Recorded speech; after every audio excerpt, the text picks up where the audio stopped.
Chances. Vamos a jugar con la pija del otro.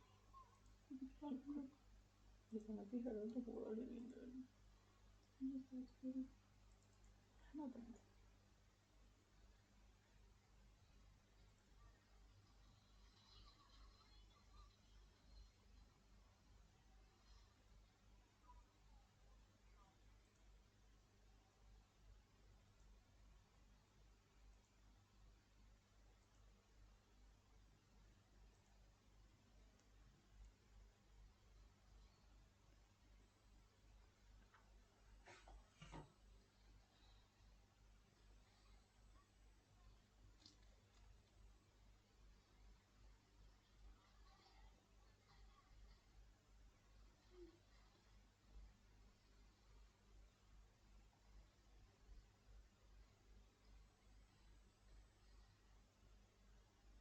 ¿Qué pasa con esta clase?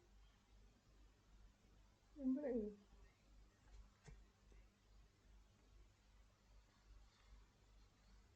Ay, Dios. No.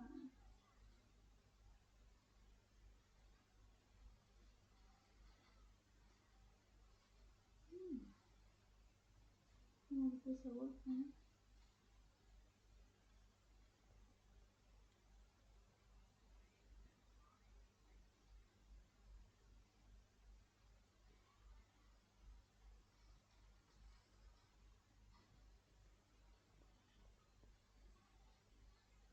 Y el otro del curso.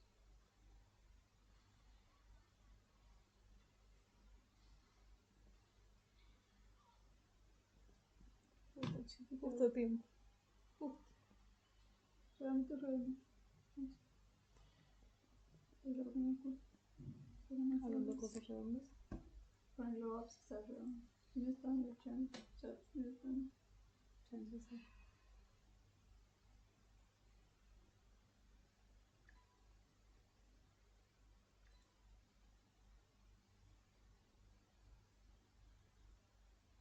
No sé para hacer, ¿no? Sí, creo que sí. Una crema, una estudiante.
Puta. Está bien por ahí. Puedo hacer.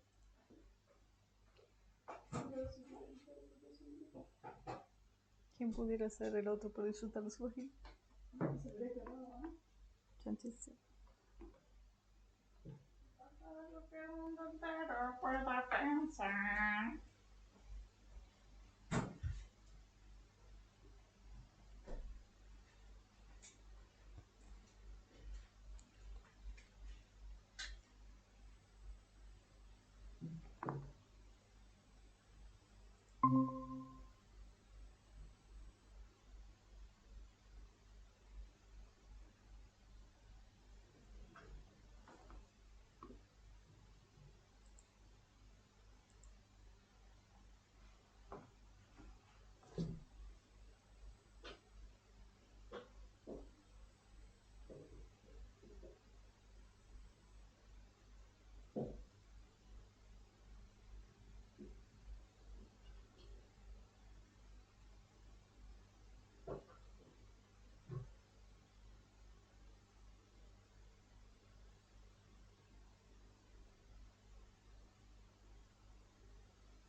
Hola, buenas, ¿cómo están? Buenas tardes.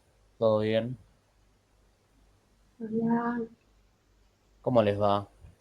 ¿Alguna duda antes de que comencemos? ¿No?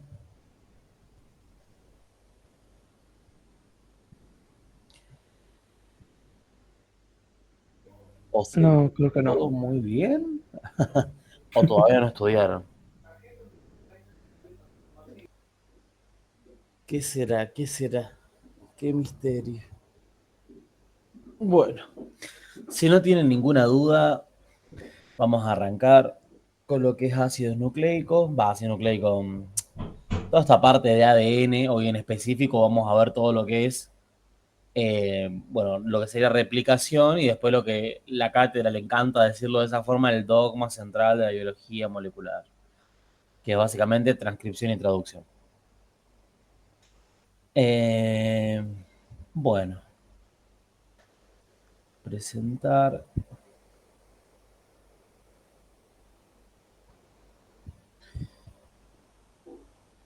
Eh, ¿Lo ven ahí en pantalla completa? Sí. Bárbaro. Bueno, inicialmente hay un repaso de lo que es ciclo celular. Ustedes saben que el ciclo celular se componía de 4 etapas, G1, S, G2 y M. Las etapas G vienen del inglés gap, que significa intervalo, y son periodos donde la célula asimila los cambios generados y se prepara para los cambios venideros. ¿Sí? En la etapa G1 asimila los cambios posteriores a la división celular y se prepara en el caso de que tuviese que replicar su material genético. Por eso se le dice etapa postmitótica, postmeiótica, ¿sí? De acuerdo al tipo de célula, o presintética. La etapa S, como bien acabamos de decir, es la etapa sintética y es donde se efectúa la replicación del material genético. La etapa G2, el segundo intervalo, es donde se asimilan los cambios posteriores a la replicación y se prepara para la división celular, ¿sí? Por eso se llama postsintética o premitótica o premeiótica. Y en la etapa M es donde se va a dar efectivamente la división celular y M será mitosis si la célula es somática y meiosis si la célula es sexual. ¿Estamos de acuerdo? A su vez, dentro de estas 4 etapas, 3 estaban comprendidas dentro de un mismo estado que se denomina interfase. ¿Qué es la interfase? Es básicamente lo que se denomina vida vegetativa de la célula, que es esencialmente todas las funciones que aprendemos de la célula menos la división. Sí, eso es la interfase, es todo lo que hace la célula cuando hace metabolismo, todo lo que hace la célula en su vida diaria menos la división. Todo eso es lo que se denomina interfase. Y bueno, M seguirá siendo mitosis y meiosis. Y a su vez a ustedes se les enseñaba que existía una etapa que existía por fuera del ciclo que se denominaba G0, que era un estadio, ¿sí? Que alcanzaban determinadas células cuya tasa de división era prácticamente cero, o sea, tejidos que no se dividían.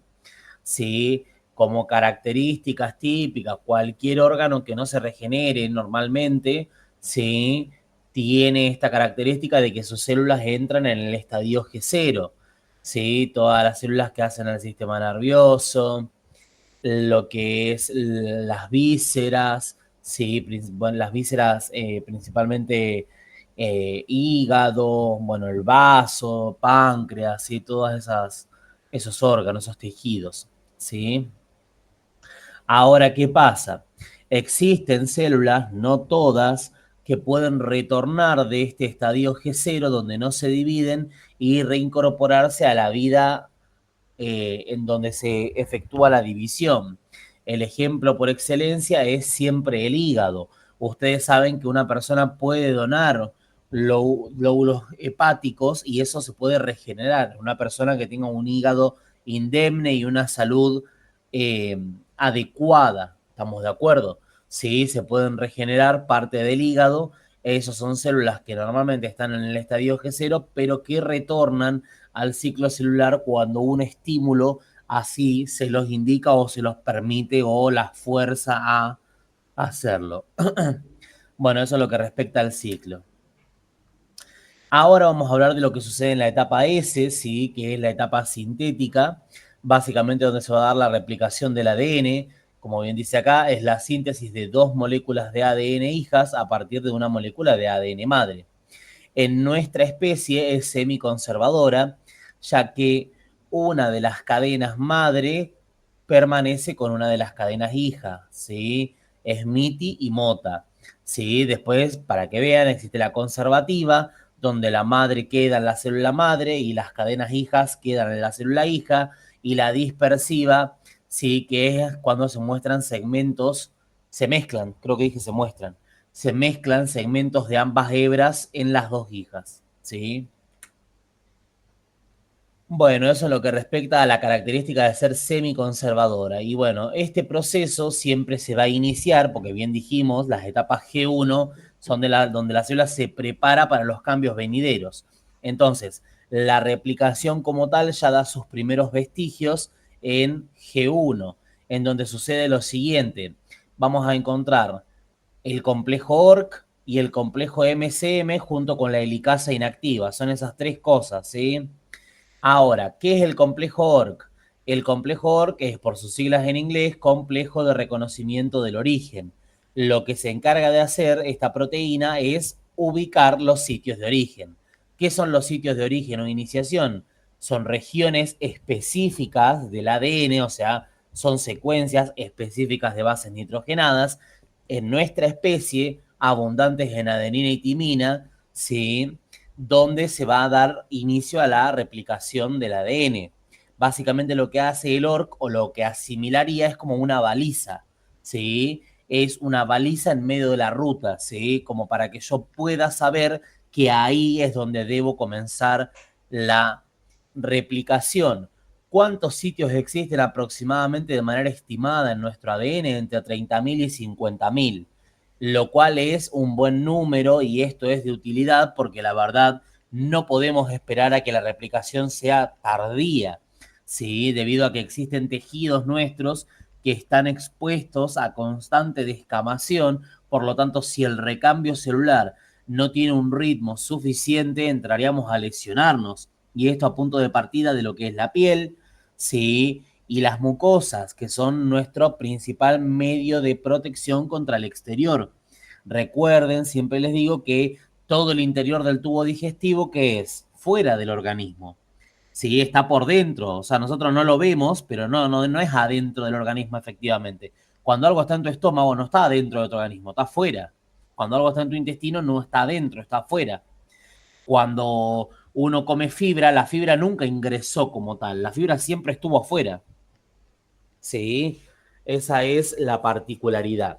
Pero bueno, eso es, si esas células no tuviesen un recambio adecuado, obviamente se perjudicarían las barreras que nos separan del medio y con ello obviamente quedaríamos expuestos a un montón de problemas, ¿no es cierto? Y enfermedades, lo cual creo que no está bueno.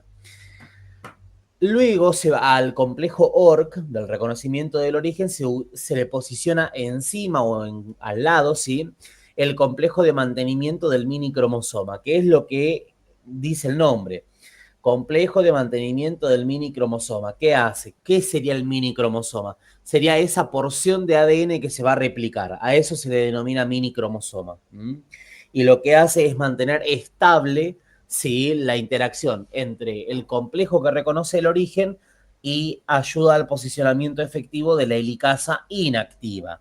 Porque estamos en G1, no hay síntesis. Cuando hay síntesis, la helicasa está activa. Entonces, dentro de esta etapa, tres cosas: ORC, MCM y helicasa inactiva durante G1. Luego, propiamente en la etapa S, sí va a suceder lo que es la replicación.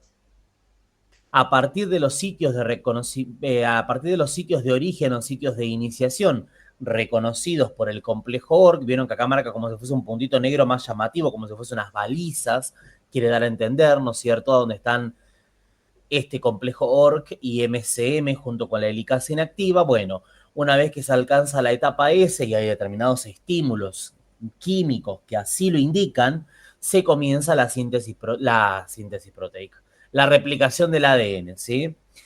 ¿Qué quiere decir que comience la replicación del ADN? Que la helicasa se activará.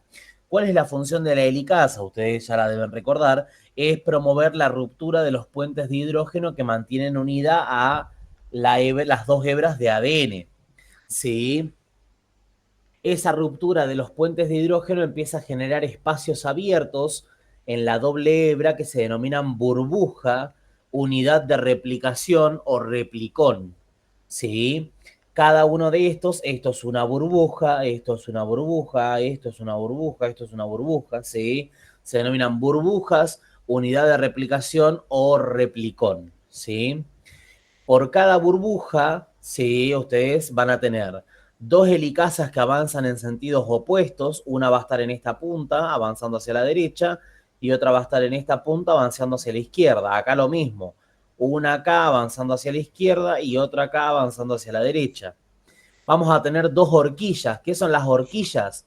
Bueno, una horquilla es, eso no sé si está como imagen como tal, a ver. Acá. Sí. Acá, nosotros si partimos la burbuja al medio, horquilla es lo que tengo para cada lado. Entonces, esta como B corta o Y, ¿sí? Puesta como en lateral, como acostada, ¿sí? Esto es una horquilla. Toda esta porción es una horquilla. Y acá tengo la otra horquilla de la misma burbuja. Entonces, a eso hace referencia esto de dos horquillas. A su vez vamos a tener dos cadenas adelantadas que irán en favor del sentido de lectura de la ADN polimerasa y dos cadenas retrasadas que irán en contra del sentido de lectura de la ADN polimerasa y por ello se sintetizarán por fragmentos que recordarán que se llaman fragmentos de Okazaki, que son segmentos de aproximadamente 200 desoxirribonucleótidos, o sea, 200 pedacitos de ADN, ¿sí? Y va a haber tantos primers como segmentos de ADN se hayan comenzado a sintetizar. Habrá un primer por cada cadena adelantada, o sea, dos primers por burbuja, en lo que respecta a las cadenas adelantadas, pero después un primer por cada fragmento de Okazaki, ¿sí? O sea, habrá un primer acá, ¿sí? En esta cadena, un primer en esta cadena y después un primer por cada fragmentito de Okazaki. Entonces, a eso hace referencia. Bueno, ahora, respecto de lo que es las enzimas que participan de este proceso, todas las enzimas que participan de la replicación se denominan en conjunto replisoma. ¿Sí? Soma, que es cuerpo, repli de replicación, entonces es el cuerpo encargado o el organismo, como si fuese la ONU, el cuerpo encargado de la replicación. ¿Sí? Bueno, lo mismo, tenemos el replisoma que está integrado por múltiples enzimas. A saber, bueno, ya hemos nombrado la helicasa, que se encarga de promover la ruptura de los puentes de hidrógeno. A medida que se van separando las monohebras, tienen un problema, ¿sí? La monohebra podría reaparearse, o sea, podrían volver a asociarse y podrían intraaparearse, o sea, podrían sufrir apareamientos dentro de la misma monohebra. ¿Por qué podría pasar eso? Y básicamente porque pueden quedar bases nitrogenadas vecinas, ¿sí? Que se pueden aparear. Por ejemplo, si yo tengo la cadena y tengo adenina y timina al lado, ¿qué puede pasar? Se pueden intraaparear, o sea, adenina y timina, ¿sí? Dos puentes de hidrógeno. Eso es un intraapareamiento dentro de la misma monohebra. Entonces, ¿para qué? ¿Quién viene a evitar este problema? Las RPA. ¿Qué son las RPA? Son, en específico la sigla significa proteína A de replicación. Ahora, las RPA están contenidas dentro de un grupo proteico que el nombre es muy aclarador, ¿sí? Esclarecedor, mejor dicho, de lo que hacen, ¿sí? Se llaman proteínas fijadoras del ADN monocatenario. ¿Qué harán? Son proteínas que fijan en la monohebra de ADN. ¿Para qué? Para evitar reapareamientos e intraapareamientos. Es decir, para evitar que esta monohebra se asocie con la que ya estaba asociada, con la otra monohebra, y para evitar que se produzcan intraapareamientos que después generen errores en la replicación. Sí, en específico nosotros tenemos la RPA, que es la proteína A de replicación. En el ingreso probablemente se las enseñaron como SSB, Bueno, blanco hace la diferenciación de que las SSB son las destinadas a la bacteria. Sí, por eso acá para el humano se habla de RPA. ¿Qué más tenemos? Luego tendremos las topoisomerasas. Las topoisomerasas eran dos, la topoisomerasa 1 y la topoisomerasa 2 o girasa. ¿Sí? ¿Cuál era la función de estas enzimas? Aliviar los superenrollamientos que se generaban a distal. A medida que la helicasa va avanzando, va estirando las monohebras, lo que genera que en el sentido de avance se generen superenrollamientos, que es básicamente cuando ustedes, no sé, empiezan a enrollar dos cordones y después lo tironean de las puntas, bueno, lo mismo, ¿sí? Bueno, para aliviar esos superenrollamientos estaba la topoisomerasa, que tenemos la 1, que rompe una cadena y no requiere ATP, y la topoisomerasa 2, que rompe dos cadenas y requiere ATP. Sí, esa es la única diferencia entre una y otra. Si les preguntan por qué la topoisomerasa 1 no consume ATP, es porque el estado tenso de la monohebra que no se corta entrega la energía suficiente. ¿Sí? La tensión que queda en la monohebra que no se corta entrega la energía. Bueno, ¿qué otra enzima tenemos acá? Tenemos, bueno, por ejemplo, acá lo que es este complejo, ¿sí? Se fijan que están bien pegaditas las dos porque trabajan juntas siempre, que son la primasa y la ADN polimerasa alfa. ¿Cuál es la función de estas dos? Colocar el primer. ¿Qué era el primer? Un fragmento de ribonucleótidos, o sea, de ARN, no ADN, ARN. La primasa coloca el primer. ¿Qué es el primer? Un fragmento de ribonucleótidos que sirven ¿para qué? Para ofrecer un sitio de apoyo a la ADN polimerasa. ¿Qué es el sitio de apoyo? El oxidrilo del carbono 3'. Sí, acá tenemos un primer. Sí, bueno, acá termina el primer. Esto es lo que coloca la primasa. Esto es lo que coloca la ADN polimerasa alfa. Generalmente coloca un par de desoxirribonucleótidos, o sea, sintetiza un poquitito de ADN y luego es desplazada para que llegue la otra ADN polimerasa. ¿Qué es el sitio de apoyo entonces? El oxidrilo del carbono 3'. ¿Y esto a quién se parece? ¿Se parece a qué cosa? Que en un momento le había hecho el ejemplo a la inversa. A la glucogenina.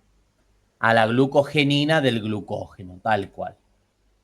Bueno, eso es lo que hace la primasa en complejo con la ADN polimerasa alfa. La primasa coloca el primer, que es un fragmento de ribonucleótidos, y la polimerasa alfa coloca un par de desoxirribonucleótidos muy breve. ¿Hasta qué?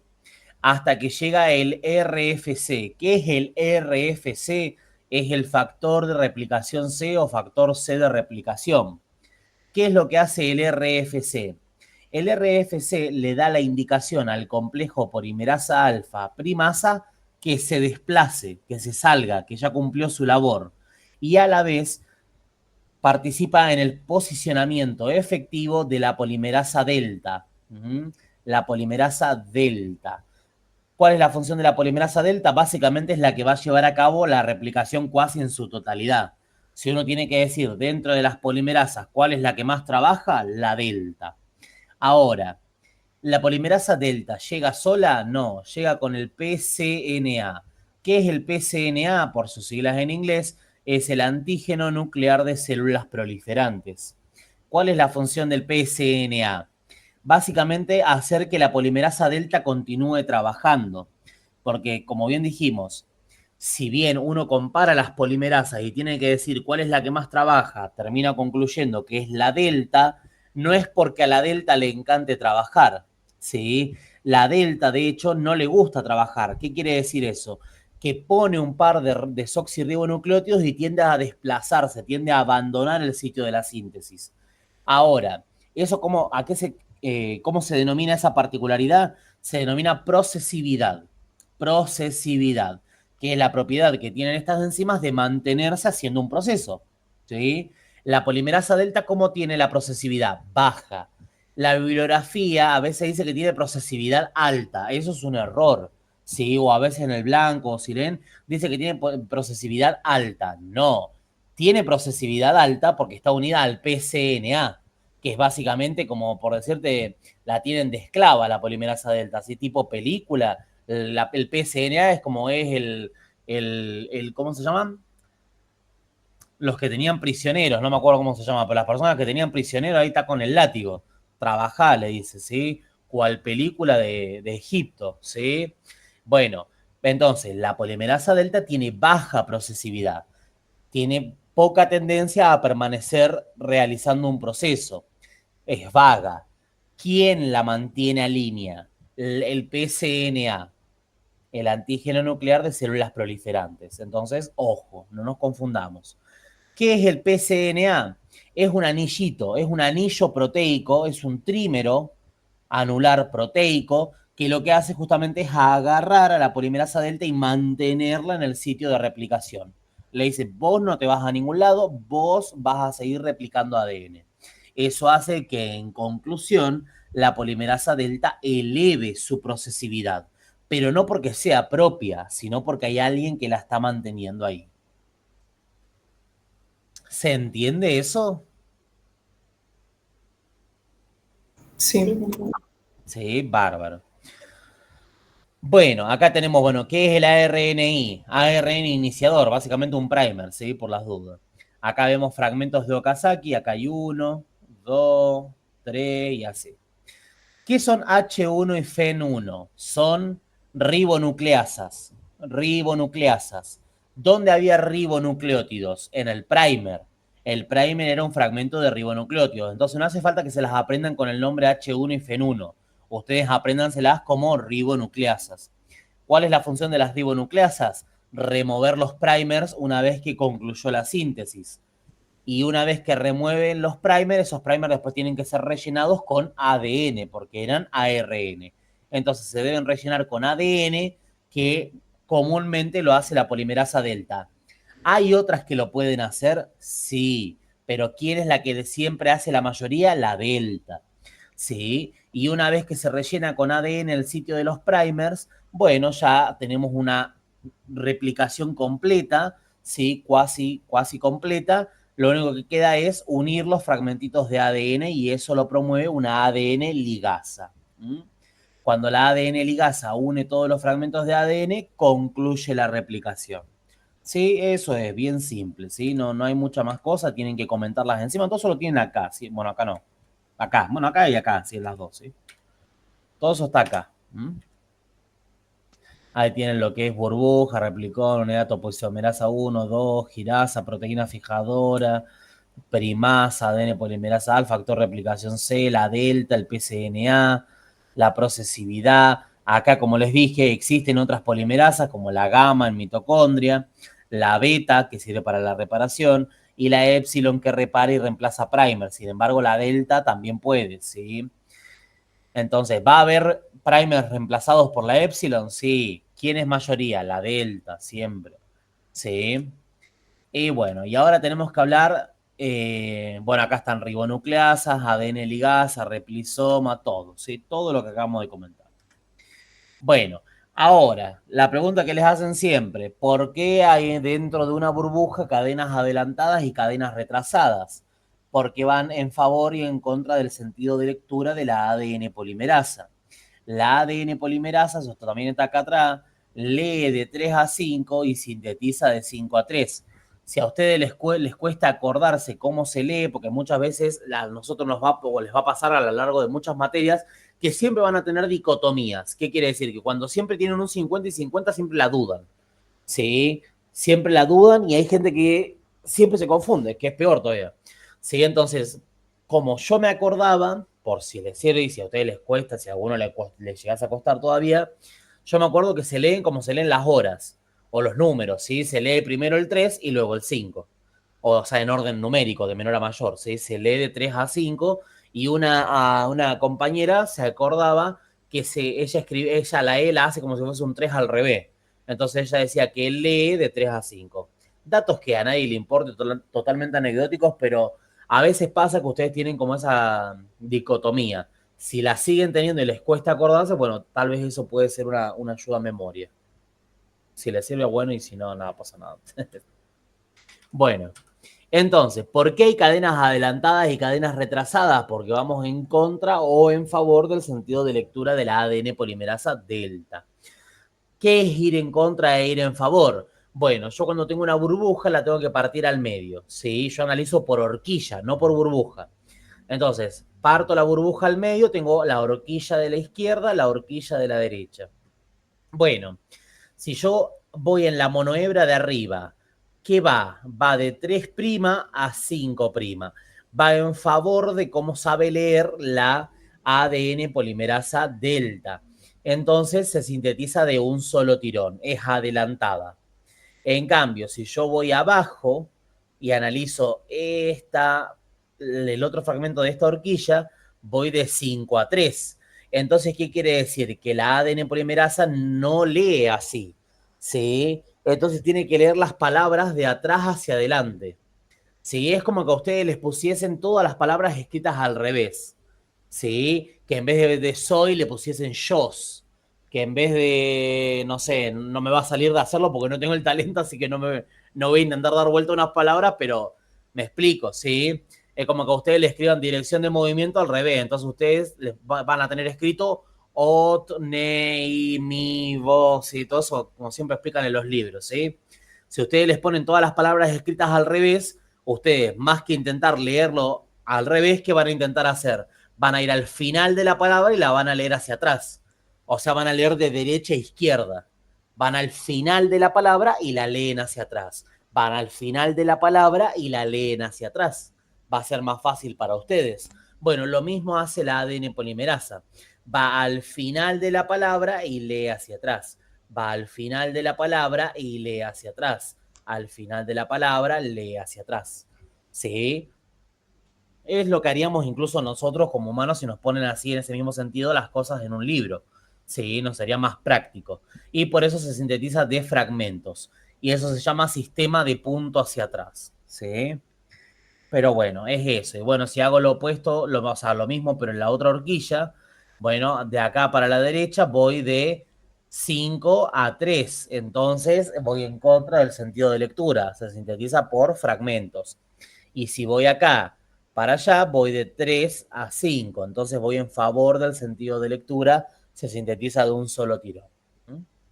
Entonces, por burbuja, habrá 2 cadenas adelantadas y 2 cadenas rezagadas, sintetizadas o representadas por múltiples fragmentos de Okazaki.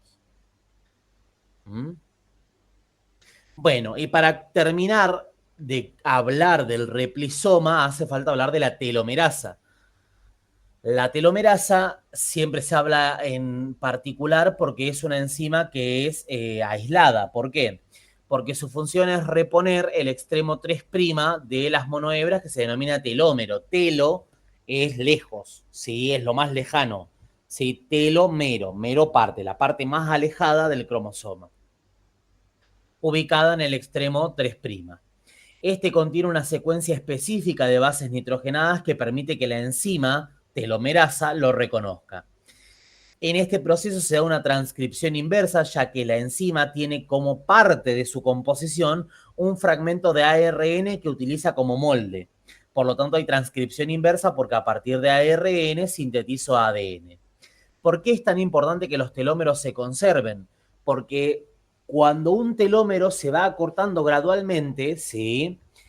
Se va envejeciendo, tiene que ver con el envejecimiento celular, ¿sí? Y llega un punto en las células que se dividen que el telómero se acorta tanto que al acortarse demasiado, ¿qué pasa?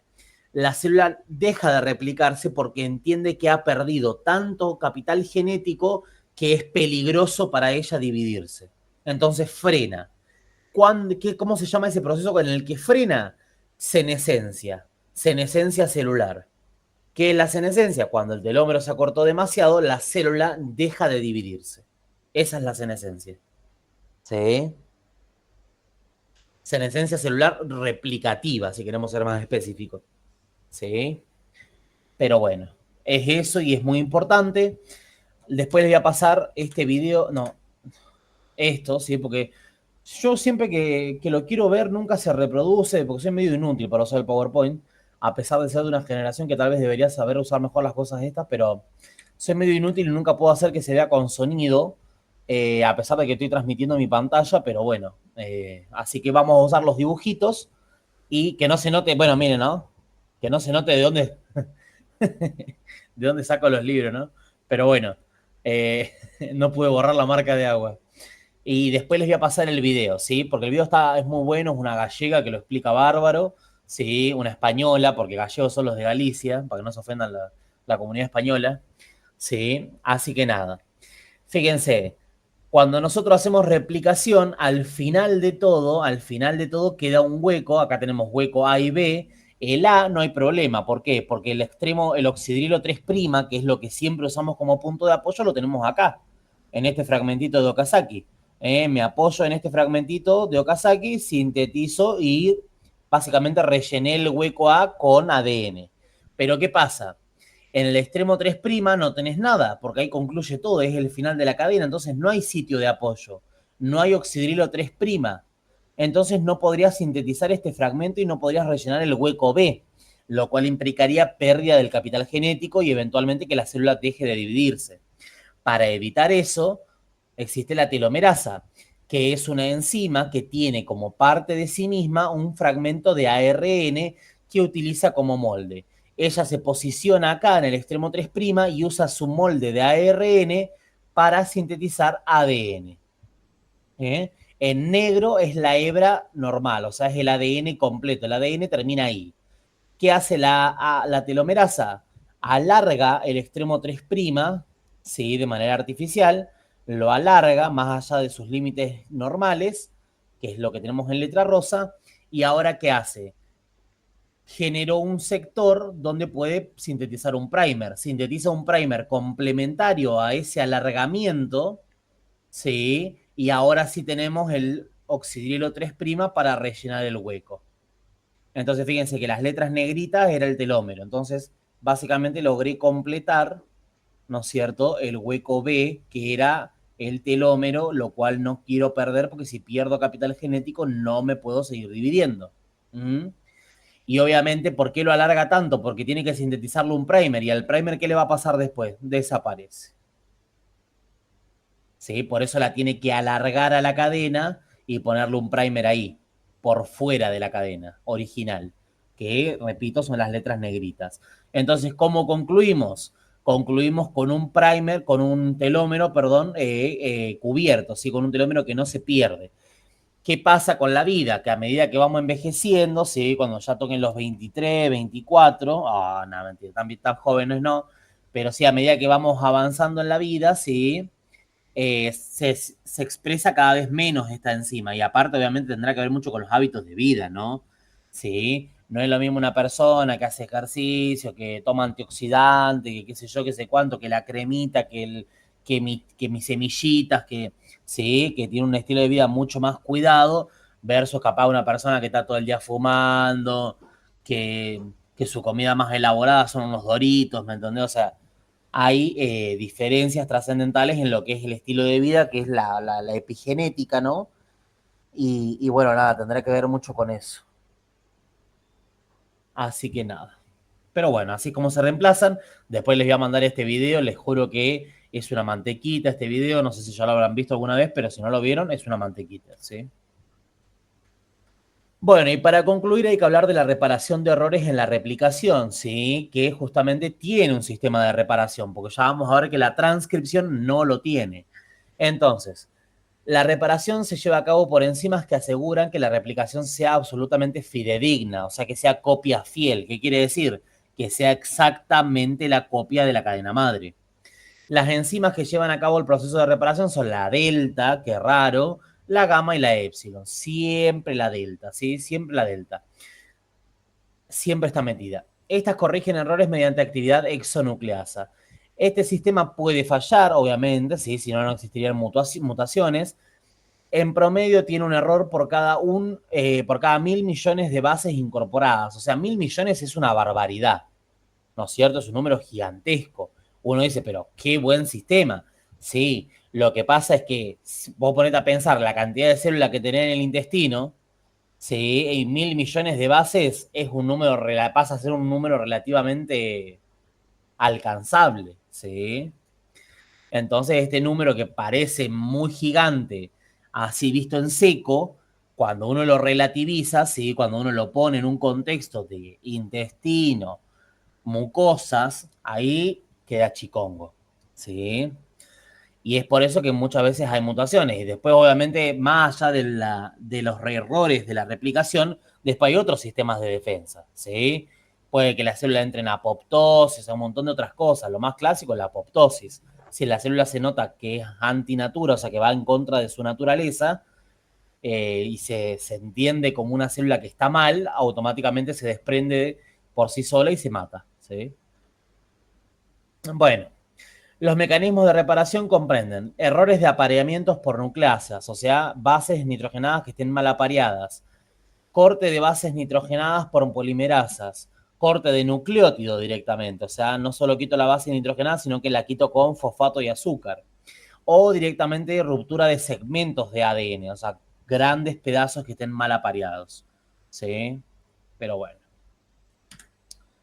Eso es básicamente lo que tienen que saber de la replicación. Es muy breve. Creo que también por ahí es algo que siento que por ahí tienen más fresco, ¿no es cierto? Al haber hecho el ingreso, el que cursó esto ya más o menos lo tiene que haber visto, ¿no? Aunque sea por de refilón, ¿no es cierto? Así que no sé si alguna duda tienen en particular.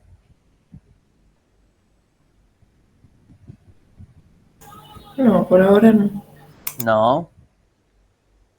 Bueno, si nadie tiene dudas, continuamos.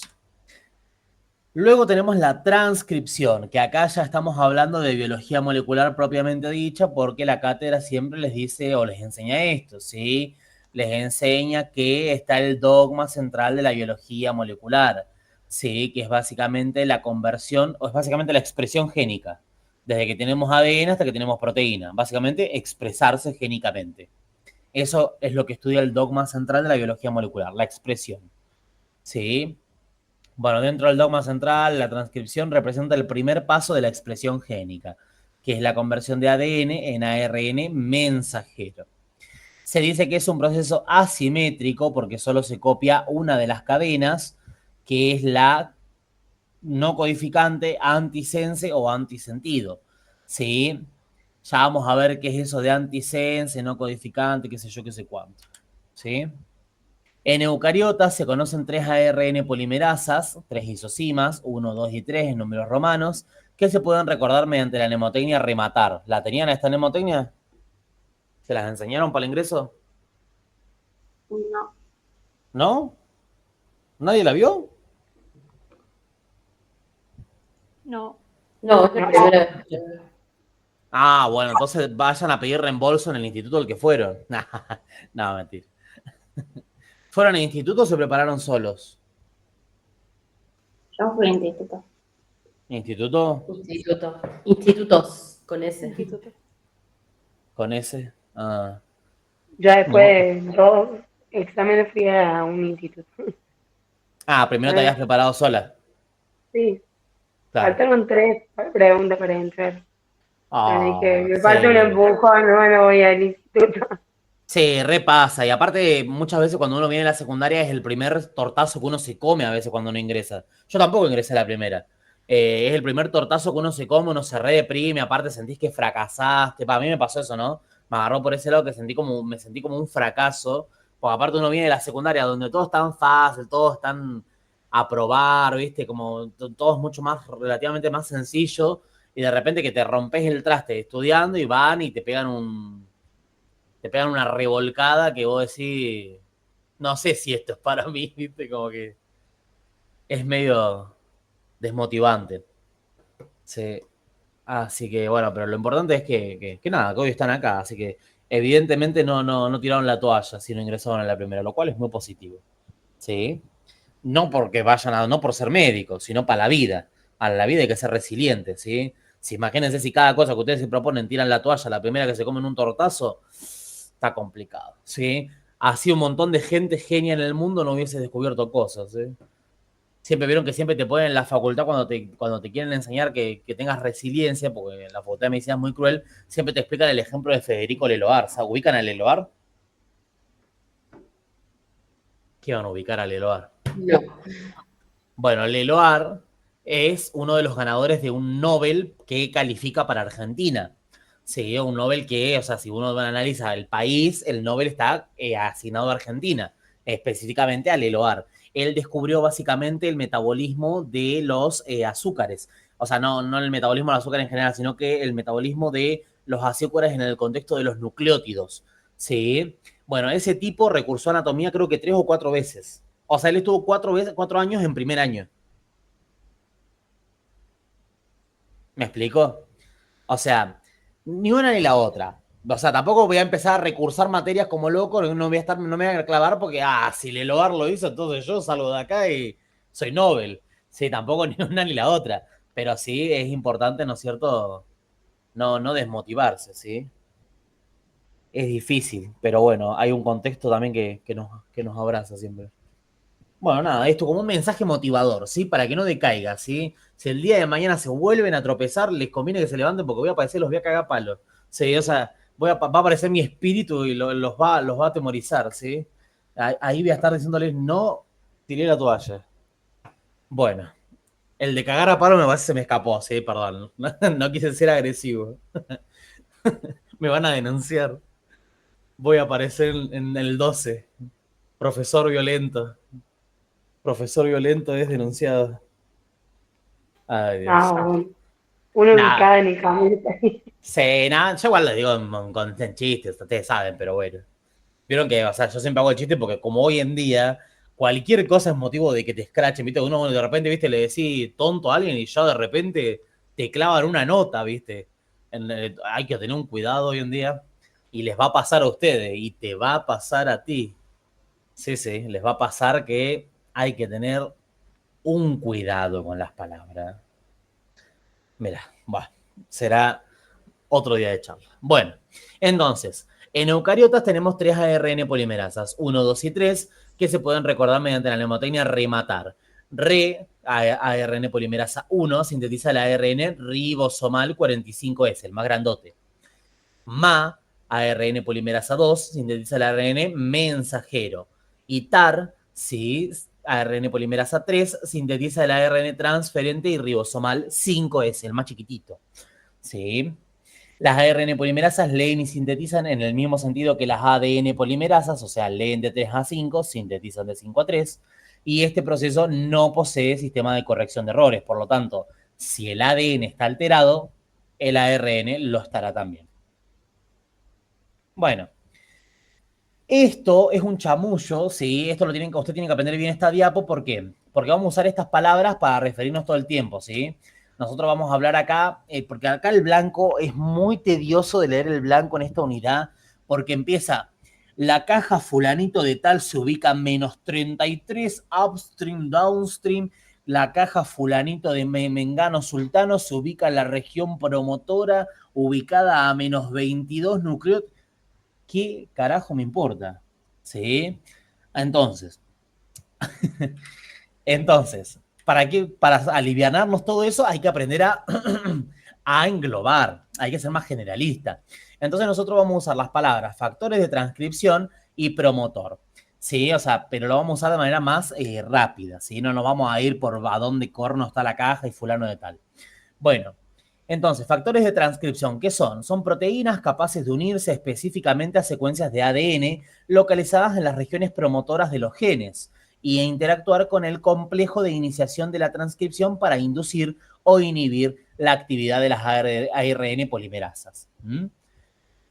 ¿Y qué es el promotor? Esta definición de promotor, ahora la leo y después explico algo.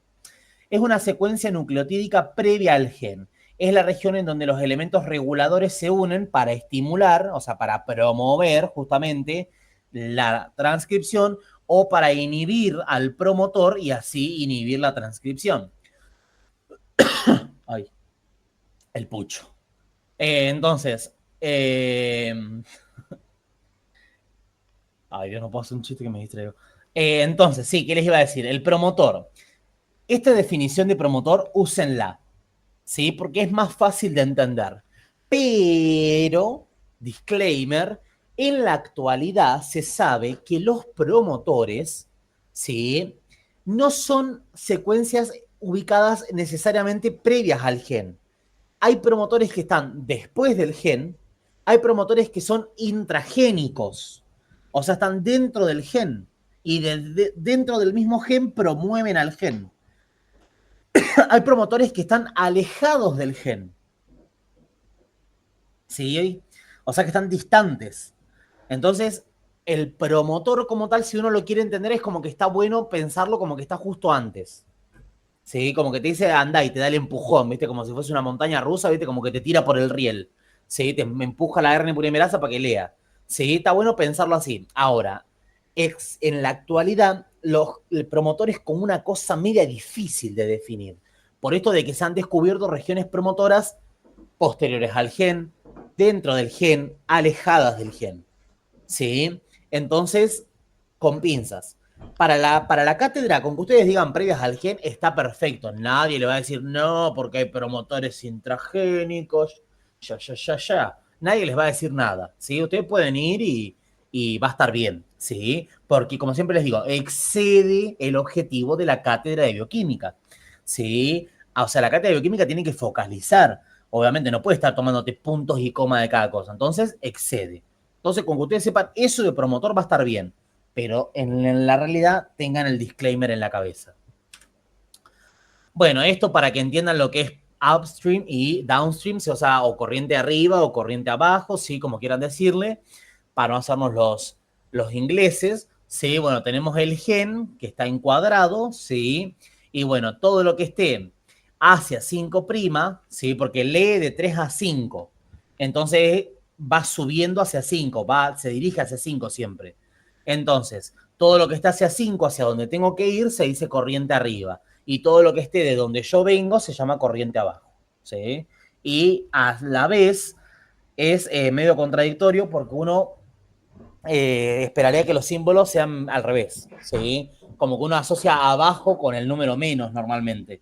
¿Sí? O como si lo dejas atrás lo asocias como con menos. Sin embargo, está al revés. ¿Sí? Pero bueno, no se calienten, ¿sí? Esto no importa. ¿Cómo Bueno, sería, perdón? Yo me me perdí. asustó. ¿Qué? Yo me perdí, ¿cómo sería? ¿Cómo sería qué? ¿Lo de corriente arriba? Sí. Vos tenés que pensar que la polimerasa de ARN lee igual que la ADN polimerasa. O sea, lee de 3 a 5. O sea, que en esta hebra, ¿hacia dónde va? De izquierda a derecha. ¿O no?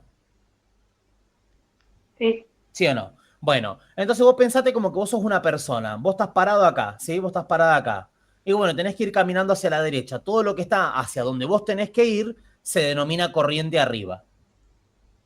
¿Sí? Como que vos tenés que ir en ese sentido. Hacia donde tenés que avanzar se llama corriente arriba. Y de donde venís, todo lo que vas dejando atrás, se llama corriente abajo. Con que sepas eso ya está.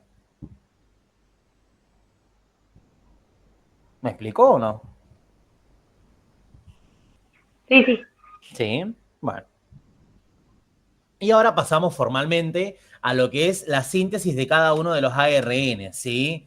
Que obviamente, fíjense, ¿no? Hasta acá, ahí termina el mensajero. ¿Cuál será el ARN más importante de estudiar entonces? El transferente, me contesta. Sí, el ARN más importante de estudiar, el mensajero.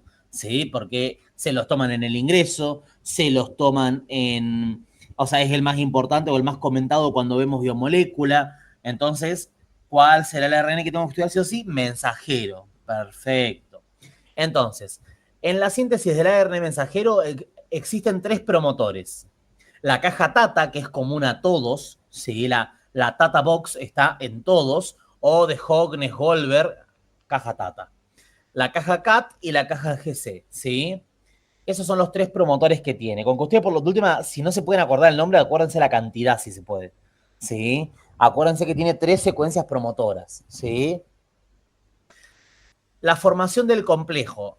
Este chamullo lo vamos a usar siempre. ¿Por qué? Porque acá el blanco empieza a dar nombres. Dice, participa el factor de transcripción mengano, el factor de transcripción sultano. Imagínense memorizar todo eso. No se puede. Entonces, en la formación del complejo participan 6 factores de transcripción en el posicionamiento efectivo de la polimerasa. Esa oración, así tal cual, la usan como chamullo. ¿Sí? Y está bien, va a estar bien. No es que van a... O sea, cuando yo digo chamullo es que es una forma elegante de decirlo, diciendo algo, pero no terminando de decir todo, ¿sí? pero a la vez no les van a pedir más que eso, por lo tanto está ok. Sí, no es que yo les digo chamuyo y si ustedes tiran esto, le va a decir, ¿vos me estás tomando el pelo? No. Sí, tampoco los que quiero mandar al matadero, ¿sí? Entonces, en la formación del complejo participan 6 factores de transcripción en el posicionamiento efectivo de la polimerasa. Su procesamiento, ¿qué quiere decir? Que desde que sintetizo el ARN mensajero no está maduro, o sea que tengo que madurarlo. Entonces, ese procesamiento implica 3 procesos. El splicing, que es la remoción de intrones y el empalme ordenado de los exones, de todos los exones, ahí siempre empalme de manera ordenada de todos los exones. El CAP, o capping, que es el 7-metil-GTP en el 5', y la poliadenilación o la polia, que es de 100 a 250 adeninas en el 3'. ¿Sí? ¿Para qué se le hace el CAP? Acá lo tienen, permite el reconocimiento de los ribosomas. ¿Y para qué se le hace la polia? Para que tenga una mayor vida útil, ¿sí? Una mayor vida media, perdón, no vida útil. Bueno, sí, lo mismo. ¿Sí? Porque esto de otorga estabilidad, ¿sí? Justamente ayuda a que se deje leer, básicamente no sea tan complicado para que se deje leer por los ribosomas y a su vez que dure más, ¿sí? Que no sea degradado tan rápido. Y lo protegen de la degradación intranuclear también, ¿sí? Bueno, ¿qué corno es el splicing? Es todo este proceso, ¿sí? Este es el splicing por espliciosoma. Porque después a veces la bibliografía dice se le hace el splicing, pero sin participación del espliciosoma. Porque splicing básicamente es recortar. Es recortar lo que sirve, guardarlo y tirar lo que no sirve, que son los intrones. Sí, también tienen duda, no sé si les explicaron que siempre les hacen la misma explicación, porque siempre se olvidan, porque uno a veces asocia con exón, asocia como exo, fuera, y a veces dicen remoción de exones y empalme de intrones. A mí me lo enseñaron como que los intrones son intrusos, ¿sí? Y así me acordaba yo, por si también tienen dicotomía con eso. El intrón es intruso, ¿sí? Entonces es al que hay que sacar. Bueno, ahora, el splicing por espliciosoma es un proceso, ¿sí? Que está... llevado a cabo por el espliciosoma. Este está compuesto por múltiples ribonucleoproteínas pequeños nucleares o SNURPs. ¿Por qué se les dice SNURPs? Porque si uno abrevia RNPPN, o sea, si uno hace las siglas de ribonucleoproteínas pequeños nucleares en inglés, se escribe parecido a esto. Sí, se escribe como SNURPs. ¿Sí? Small Nuclear Ribonucleoprotein. Sí, SNURPs. La U en realidad no va, pero cuando vos la abrevias en inglés te queda SN, Small Nuclear Ribonucleoprotein. ¿Sí? SNRP. SNURP. Sí, entonces por eso le dicen SNURPs en inglés. No sé si se entendió la explicación, me parece que fue una cagada de explicación. Pero bueno, se le dice así por el inglés, ¿sí? Ay, Dios. Bueno, las SNURPs son proteínas combinadas con ARN que se designan con la letra U y un número por ser abundantes en uracilo, ¿sí? Por eso acá vamos a escribirlas como U1, U2, U3, U4, U5, ¿sí? ¿Para qué? Para no decir la ribonucleoproteína pequeño nuclear 1, ¿sí? Entonces decimos U1, U2, ¿sí? Se las designa con la letra U más un número. Los intrones removidos durante el splicing logran ser reconocidos como tales ya que poseen secuencia de iniciación y secuencia de terminación. O sea, tienen algo que marca su inicio y marca su final, que se llaman secuencias consenso. ¿Por qué se llaman secuencias consenso? Porque son, ¿qué es un consenso? Cuando todos nos ponemos de acuerdo. Sí, de hecho, ustedes cuando estudien para la facultad van a estudiar, por ejemplo, qué sé yo, por ahí la medicación que se le da al paciente post-infarto hoy en día es fulano, mecano, sultano, ¿sí? Porque vieron que cuando vos tenés un infarto después tenés que tomar un cóctel de medicamento de por vida. Entonces, ahora, eso se logra con consensos, ¿sí? Se hacen consensos, se hacen congresos gigantes, ¿sí? Que se hace el congreso americano de la sociedad del corazón, ¿sí? Y entonces ahí todos se ponen de acuerdo que eso es lo mejor porque la evidencia, bla, bla, bla. Bueno, eso es un consenso, ¿sí? Entonces, se llaman secuencias consenso porque son comunes a todos los intrones. Todo intrón va a tener la secuencia GU en el inicio, todo intrón va a tener la secuencia G en el final y todo intrón va a tener la secuencia de ramificación, ¿sí? Que es esto lo que dice el branching site, ¿sí? Es esta porcióncita. ¿Estamos? Bueno. Entonces, eso permite reconocer a los intrones. Ahora, ¿cómo se describiría el proceso? Bueno, se forma el espliciosoma, o sea, todas las ribonucleoproteínas pequeñonucleares o SNURPs se juntan para llevar a cabo lo que tienen que hacer. El ARN de un... Vamos a la foto porque... Sí, me enojo solo. Estoy mayor ya. La U1, ¿sí? La ribonucleoproteína pequeñonuclear o SNURP U1, se posiciona en el inicio del intrón, ¿sí? O en el extremo 5' del intrón, como quieran decirle. Se posiciona en el extremo 5' del intrón. La ribonucleoproteína pequeñonuclear U2 se posiciona en la región de ramificación, ¿sí? En el branching site, ¿sí? Se posiciona ahí. ¿Estamos? Luego viene la U5, ¿sí? Que se posiciona en el extremo 3' o en el final del intrón, ¿sí? U1 en el inicio, U2 en la región de ramificación y U5 en el final. O sea, vienen 3 SNURPs que se posicionan cada una en las secuencias consenso. Inicio, ramificación y final. U1, U2, U5.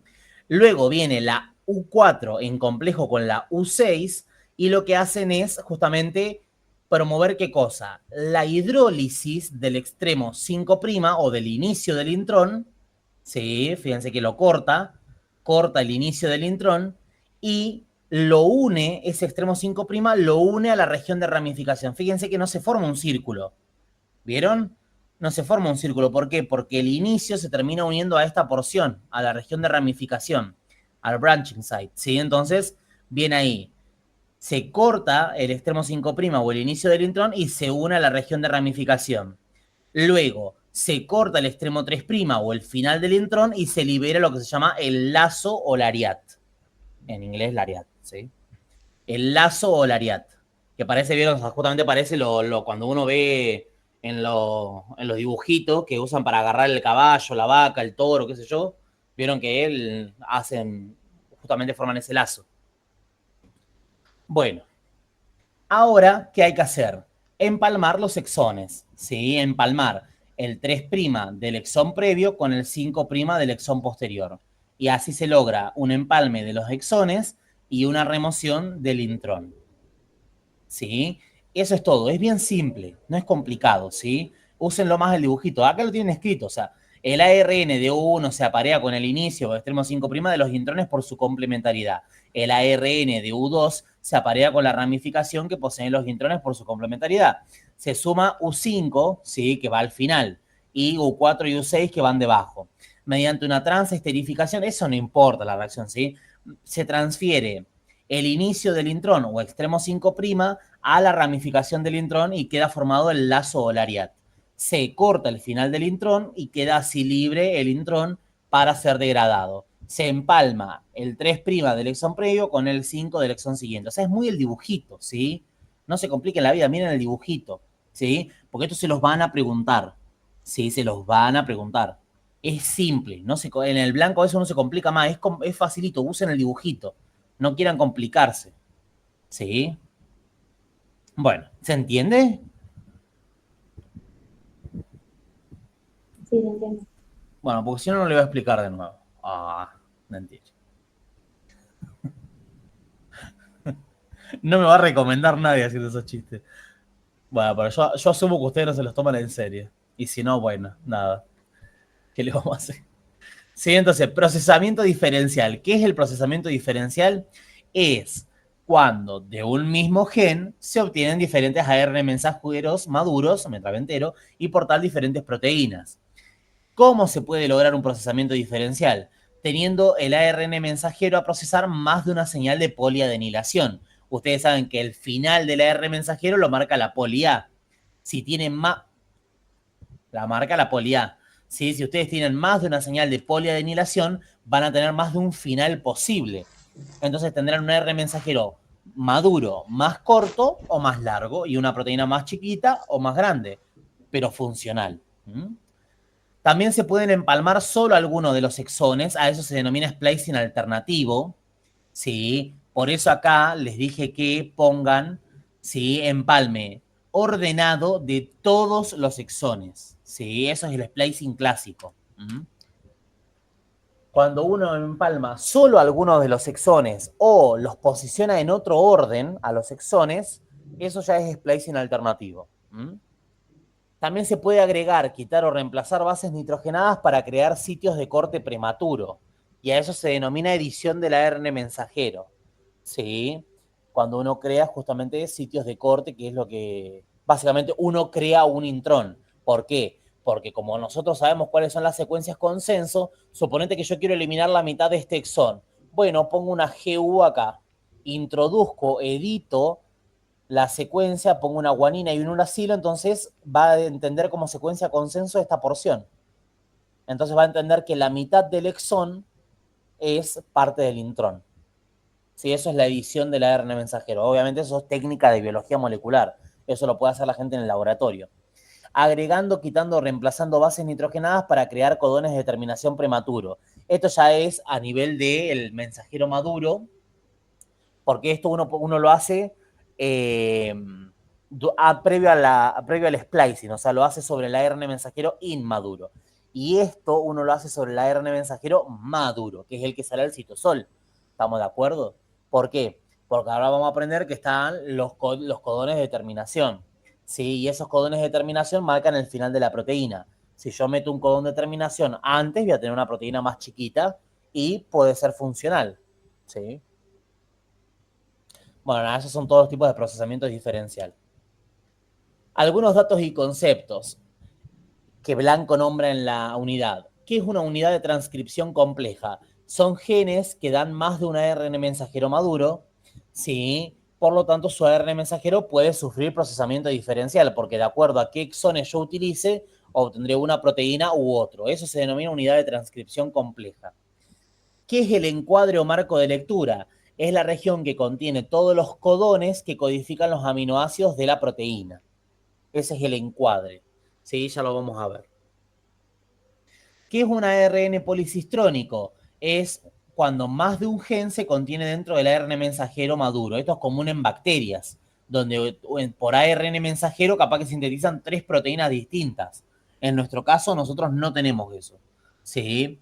Nosotros, nuestro ARN mensajero es monocistrónico. O sea que codifica solo una proteína. ¿Puede haber más de un ribosoma sobre un ARN mensajero? Sí, tanto en bacterias como en mamíferos. ¿Sí? Puede haber más de un ribosoma, pueden existir los polisomas. ¿Sí? Pero que sintetice más de una proteína en bacterias. Eso es patrimonio casi exclusivo de las bacterias. Y las bacterias no poseen intrones. ¿Por qué? Porque recuerden que el ADN de la bacteria no es muy grande, es chiquitito, circular, se lo consideraba desnudo, ¿sí? Entonces no estaría bueno que tenga intrones porque se complicaría la cantidad de información que podría contener, ¿sí? Lo cual es efectivo para ellas, ¿sí? Le ahorra de tener toda una maquinaria que tenga que madurar el ARN mensajero, le permite contener más información útil dentro de su ADN, o sea, le trae un montón de ventajas. Bueno, nada, eso. Y ahora sí, síntesis del ARN transferente. O sea, todo lo que vimos recién fue todo en referente al mensajero, ¿sí? O sea, por eso les digo que el mensajero es lo más importante, ¿sí? No, por si no quedó claro. El ARN transferente tiene 2 secuencias promotoras, caja A y caja B. Formación del complejo. Participan 2 factores de transcripción, que se encargan del posicionamiento efectivo de la polimerasa. Vieron que siempre ponemos se encargan del posicionamiento efectivo de la polimerasa. Siempre el mismo chamullo. Y su procesamiento implica la metilación de sus bases, la remoción de segmentos con posterior unión de los fragmentos resultantes. O sea, es como si fuesen splicing. Pero no es splicing. ¿Por qué? Porque el splicing lo hace el espliciosoma. ¿Sí? Por eso no se le dice splicing. Adición del triplete CCA, que ustedes saben que era siempre lo que tenía al final, en el extremo 3', que es justamente el brazo aceptor de los aminoácidos. Y aparte, acá más que metilación de base, yo acá usaría que Blanco lo pone así, pero yo iría directamente a modificaciones químicas en sus bases nitrogenadas. Díganlo así de manera general y usen de repaso lo que tienen de ARN transferente en biomoléculas, ¿sí? Porque se acuerdan que yo les dije que había modificaciones químicas y eso hacía que el ARN transferente, como no se puede aparear correctamente porque tiene bases nitrogenadas que son rarísimas, ¿sí? Porque están modificadas, generara la forma de trébol y la forma de L. ¿Se acuerdan de eso más o menos? De ese comentario, ¿no? Sí, sí. Sí. Bueno, tiene que ver con eso. Si acá Blanco dice metilación de bases, díganlo como modificación química de las bases nitrogenadas, ¿sí? Bueno, después tenemos el ribosomal 42. O sea, fíjense lo que es transferente. Transferente no se los van a tomar casi, a no ser que se los tomen junto con biomoléculas. O sea, que les pidan esto y todo lo que tienen que charlar para biomoléculas. O sea, es muy corto. El ribosomal 45S tiene múltiples promotores, Blanco nunca especifica, y no lo pude encontrar, así que múltiples promotores, sí. Creo que todavía no se sabe bien o no sé qué cosa, pero no lo encontré. Formación del complejo. 2 factores de transcripción que se encargan del posicionamiento efectivo de la polimerasa. Procesamiento. Sí, el procesamiento implica que el ARN45S sea escindido a 28, 18 y 5.8 para luego sufrir metilación de los oxirilos de la ribosa. ¿Y qué tenían que sufrir aparte del ARN ribosomal? ¿Qué le tenía que pasar? Era una palabra, no sé si se acuerdan de eso. No creo que se acuerden, ¿no? Tenían que sufrir la formación de asas. ¿Qué era una asa? Eran como las agarraderas de las ollas. Eso es un asa. ¿Sí? Básicamente tiene que adquirir una configuración tridimensional específica que le permita luego combinarse con las proteínas. Porque recordemos que un ribosoma, ¿qué es? ARN más proteínas. Entonces, el ARN ribosomal, para adquirir esa forma, que vieron que un ribosoma es como son como 2 bolitas gorditas. Entonces, para adquirir esa configuración, el ARN ribosomal tiene que sufrir la formación de asas. ¿Qué es la formación de asas? Es cuando adquiere la configuración tridimensional específica para poder luego combinarse con las proteínas y dar origen a las subunidades ribosomales. ¿Sí? Que eso yo se los había dicho en su momento, pero bueno, de nuevo, ¿sí? Y tenemos el ARN ribosomal 5S que tiene 2 promotores, la caja A, la caja C, formación del complejo, participan 3 factores de transcripción que se encargan del posicionamiento efectivo de la polimerasa y procesamiento después de adquirir su correcta conformación, ahí indirectamente está hablando de la formación de asas, se une a un conjunto de proteínas para formar la subunidad mayor de los ribosomas, o sea, justamente lo que estábamos diciendo. Y eso es todo. O sea, literalmente consumimos menos tiempo aprendiendo los otros 3 que el mensajero, ¿sí? Bueno, y eso es todo transcripción. Es todo lo que tienen que saber. Básicamente, ARN mensajero tienen que saber. ¿Sí? ¿Alguna duda?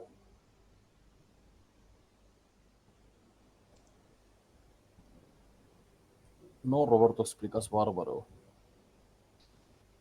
Gracias. Ya que nadie me contesta. No, ninguna otra. Sí, bueno. Entonces continuamos. Vamos con biosíntesis de... Uy. Ahí está. Vamos con biosíntesis de proteínas. Sí, tenemos activación de aminoácido. Básicamente hacer que el aminoácido tenga energía suficiente para poder formar después la unión peptídica. Iniciación, dar origen a la cadena. Elongación, básicamente sintetizar toda la cadena, ¿sí? O sea, lo que es la proteína básicamente. Y terminación, que es darle el punto final. Esos son los 4 pasos que tiene la biosíntesis proteica. En cada uno de los pasos participan factores que reciben el nombre de el proceso que ejecutan.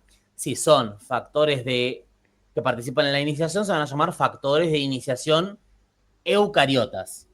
Si participan en la elongación, factores de elongación eucariotas. Si participan en la terminación, factores de terminación eucariotas o de liberación se dice también, ¿sí? Bueno. Ahora, antes de que les dé una CB, vamos primero con lo fácil. ¿Va? ¿Voy para atrás? Ahí está. Dios. Ahí va. El primer paso es sencillito, ¿sí? Activación de aminoácidos en 2 pasos. En el primero, el aminoácido libre, como vemos acá, reacciona con ATP, como vemos acá. ¿Y qué cosa? Y magnesio como cofactor, por supuesto que sí. Para combinarse con el AMP resultante de la hidrólisis del mismo, y con la enzima que catalizó la reacción, que va a ser la aminoacila ARNT sintetasa. Como es sintetasa, utiliza ATP. ¿Y qué hace? Logra que el aminoácido unido a AMP, sí, adenosina, adenina, bueno, MP, monofosfato, ¿sí? Tenemos un fosfato y, bueno, están unidos mediante la ribosa, ¿no es cierto? Entonces, aminoácido AMP unido a la enzima, ¿sí? Esto acá que pone barrita E es la enzima. Obviamente no vamos a graficar la enzima porque es una proteína gigantesca, ¿sí? Entonces se esquematiza así. ¿Qué pasa? ¿Por qué es irreversible? Porque hay PPI como producto.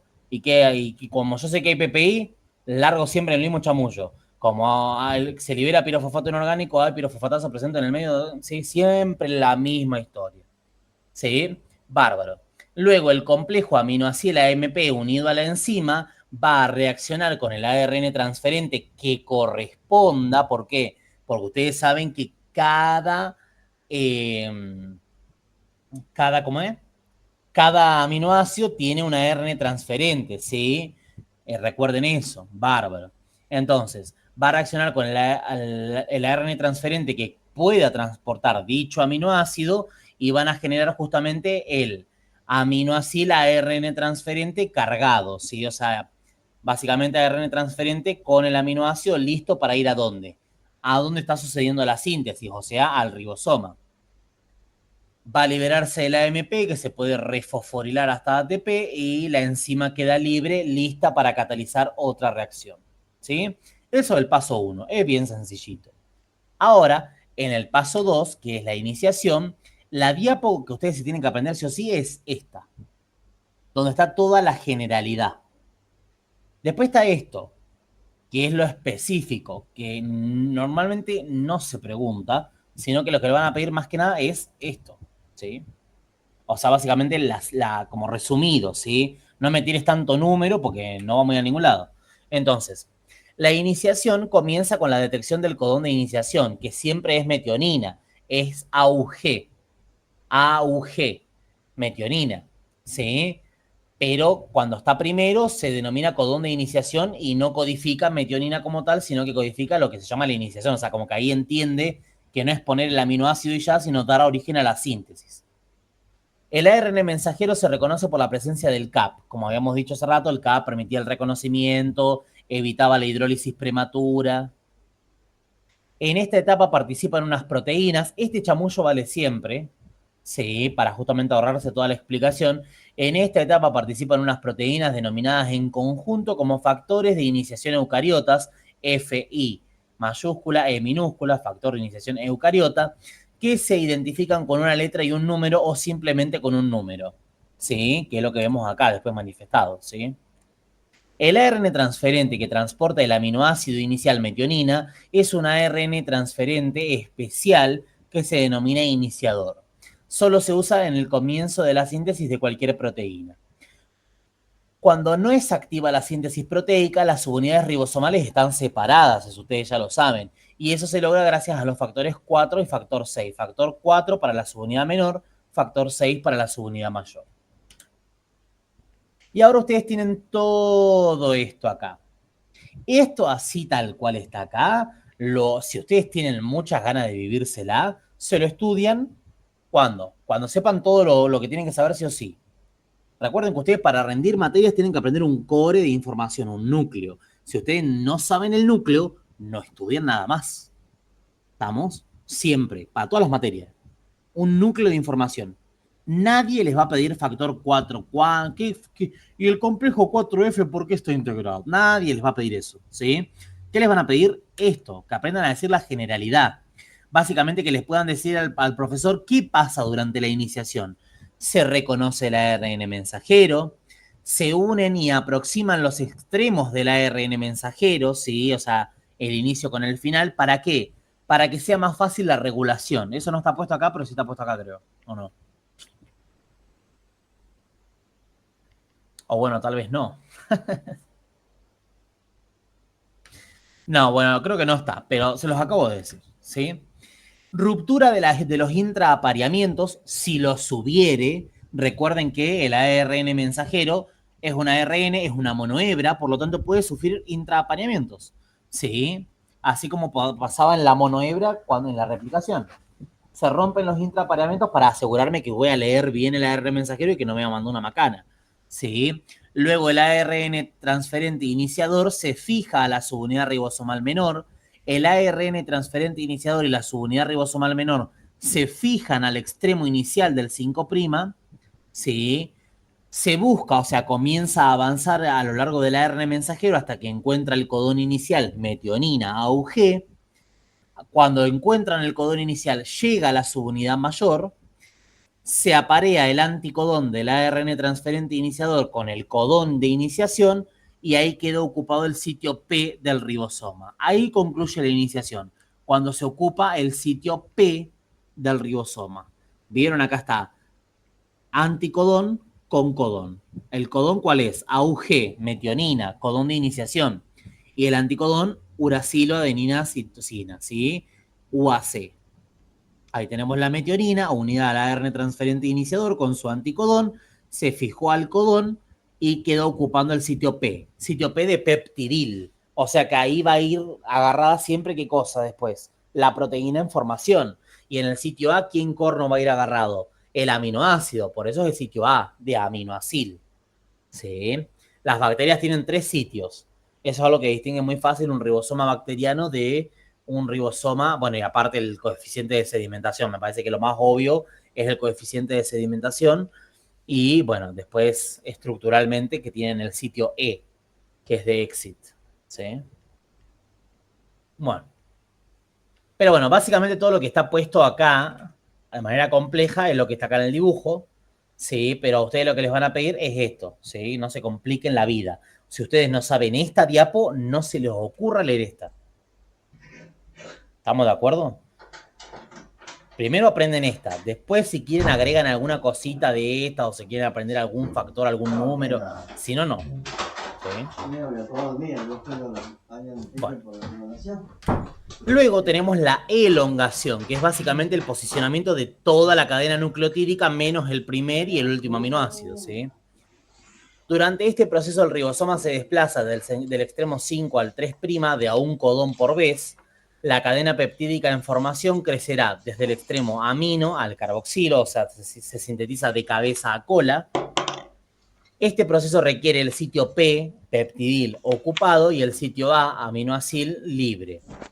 En esta etapa participan unas proteínas denominadas en conjunto como factores de elongación eucariotas que se identifican por una letra y un número o simplemente con un número, mismo chamullo. Este proceso se repetirá cíclicamente tantas veces como aminoácidos tenga la proteína o como tantos tripletes o codones tenga el marco de lectura. ¿Sí? Recuerden que los aminoácidos se leen por cada 3 bases nitrogenadas. Y como se leen por cada 3 bases nitrogenadas, a eso se denomina triplete o codón. Bueno, ¿qué va a pasar en la elongación? ¿Sí? O sea, este no tiene forma más fácil de decirse porque es eso, ¿sí? O sea, no es tan complejo. El ARN transferente cargado con el aminoácido que corresponda, ¿cómo sabré qué es el que corresponde? Porque tiene un anticodón complementario al codón del sitio A. Llega al sitio A y gracias al factor 1-alfa, sí, es que logra ubicarse efectivamente en el sitio A. El posicionamiento del ARN transferente con el aminoácido en el sitio A consume el GTP del factor 1-alfa, ¿sí? Ahí el factor queda liberado porque ya hizo su función. ¿Cuál es la función del factor 1-alfa? Poner el aminoácido con su ARN transferente que corresponda en el sitio A. Y luego se procede a la formación de la unión peptídica, ¿sí? Entre el aminoácido que ocupa el sitio P y el aminoácido que ocupa el sitio A. El grupo carboxilo del aminoácido en el P se establece una unión amida, nada nuevo, con el grupo amino del aminoácido situado en el sitio A. Eso es catalizado por la enzima peptidiltransferasa, ¿sí? El péptido en formación queda unido al ARN transferente entrante que se encuentra en el sitio A.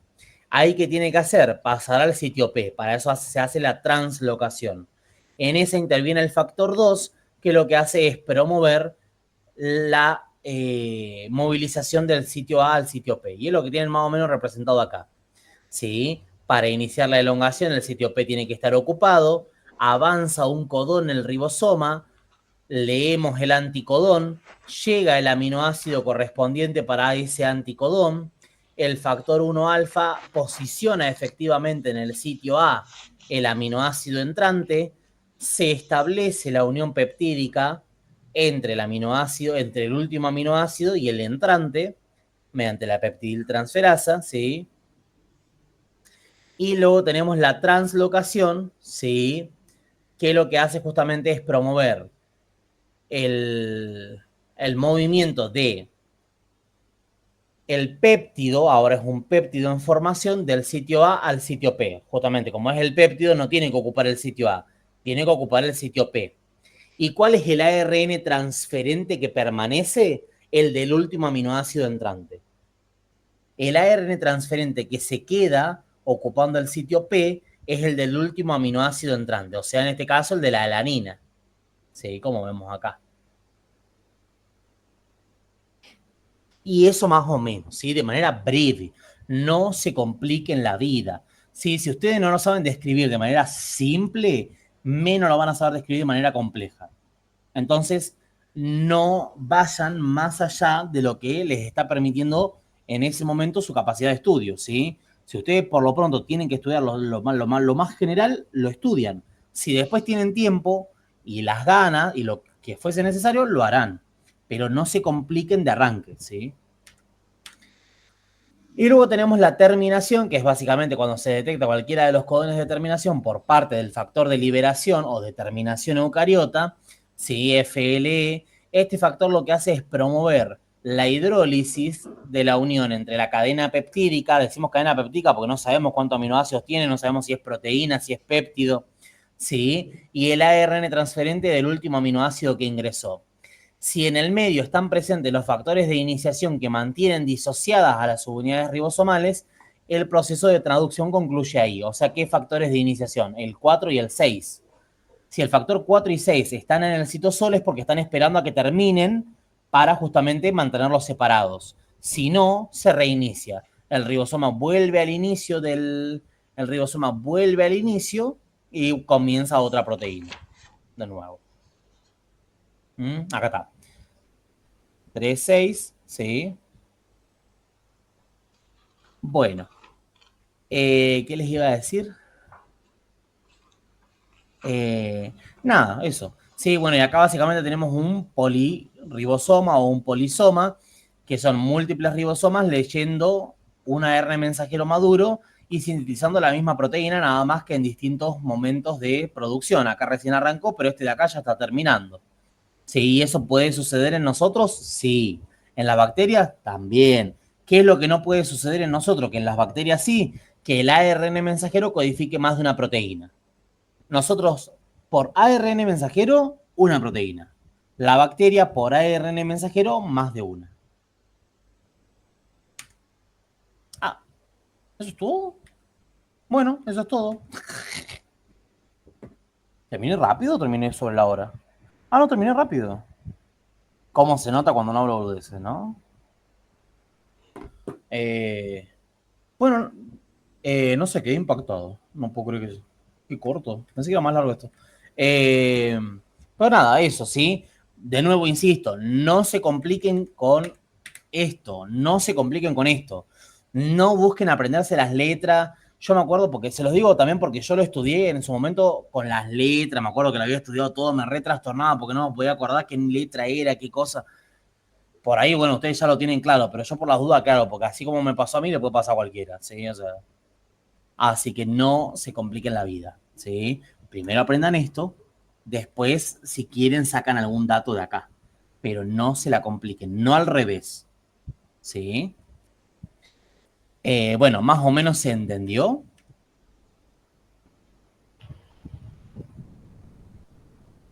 Sí, se entendió. Sí. ¿Sí? ¿Alguna duda? Más allá de este tema, de cualquier otra cosa que no sé que hayan visto, que se hayan acordado.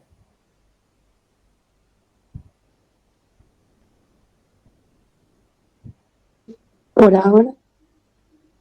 Por ahora no. Bueno, entonces terminamos acá por hoy.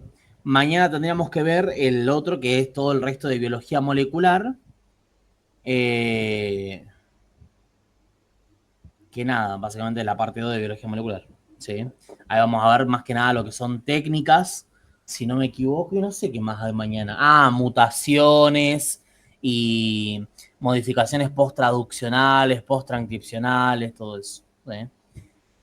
Así que nada, mañana tal vez ocupemos más de hora y media, no lo sé.